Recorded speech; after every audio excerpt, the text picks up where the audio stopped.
আসসালামু আলাইকুম এভরিওয়ান, কেমন আছেন সবাই? অনেকদিন পর একটা ব্লগ নিয়ে আসলাম। অনেকদিন থেকে ব্লগ করা হয় না, অনেক কাজের চাপ ছিল, সেই কারণে আজকে আমার সাইকেলটাকে নিয়ে যাচ্ছি এক জায়গায়।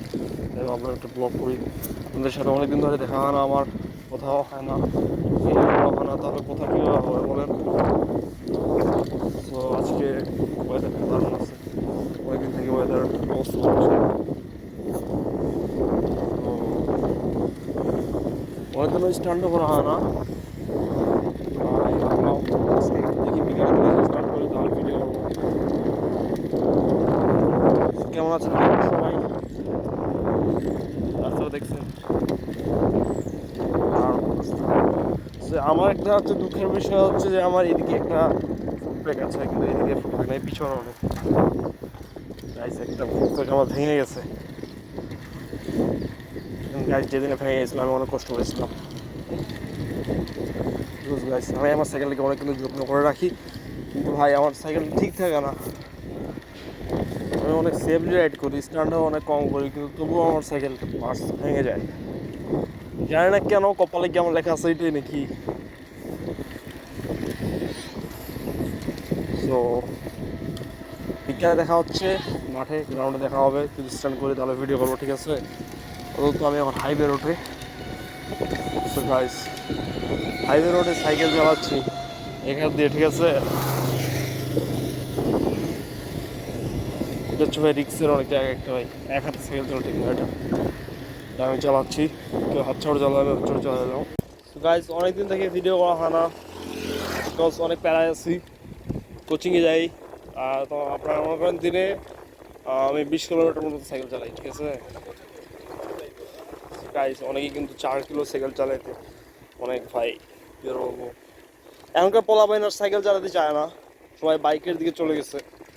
আমিও বাইক অনেক লাভ করি, কিন্তু ভাই টাকা না থাকলে ভাই বাইক কীভাবে আসবে?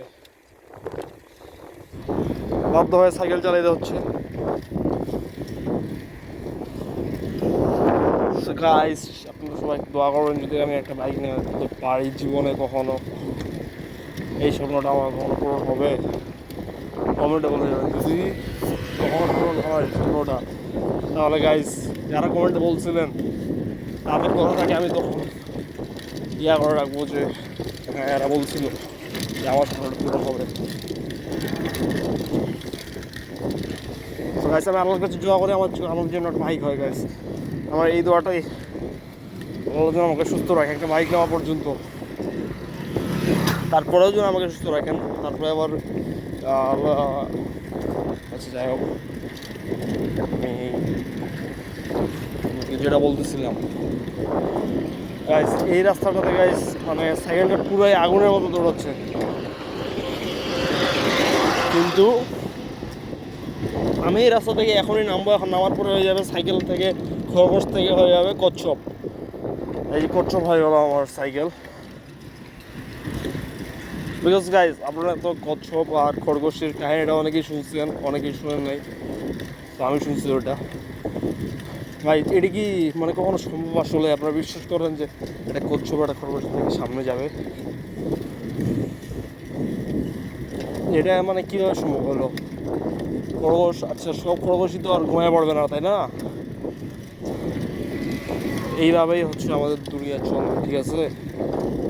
অনেকেই আগে যাবে, অনেকেই পরে যাবে। আপনারা যে এখন মনে করেন মানুষকে নিয়ে ছোট মনে করেন, কেউ অনেকে আছে যারা ছোট মনে করেন মানুষকে নিয়ে, এই মানুষের ছোট মনে করার কিছুই নেই, ঠিক আছে?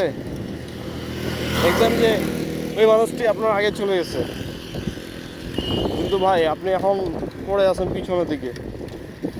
হ্যাঁ এটাই হচ্ছে বাস্তব কথা। সেই জন্য মানুষকে ছোট মনে করার কিছুই নেই। আমরা সকলেই মানুষ, মানুষের যদি মানুষকে ছোট মনে করেন তাহলে তো আমরা নিজেই ছোট হয়ে গেলাম, তাই না? একটু ডিপলি একটু চিন্তা করে দেখেন, জাস্ট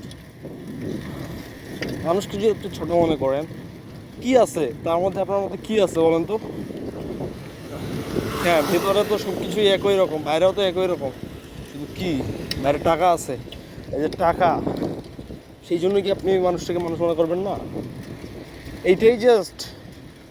কিন্তু ভাই একসময় দেখেন ভাই, টাকা কিন্তু কারোর কাছেই একদিন থাকবে না শেষের সময়, বুঝছেন? কখন থাকবে না এটা বুঝে নিয়ে আমি কি কোনো ভাই মানুষকে ছোটো মনে করার কিছুই নেই। হ্যাঁ, আর আমাকে অবশ্যই ছোট মনে করেন, বিকজ আমি আসলেই অনেক ছোট। তাই হিসাবে চ্যানেলটাকে সাবস্ক্রাইব করুন প্লিজ। গাইস, ছাড়া এভরিওয়ান, ভালো থাকবেন, সুস্থ থাকবেন, ব্লগটা কন্টিনিউ করে গাইস, সবাই সাবস্ক্রাইব করবেন চ্যানেলটা। ছাড়া।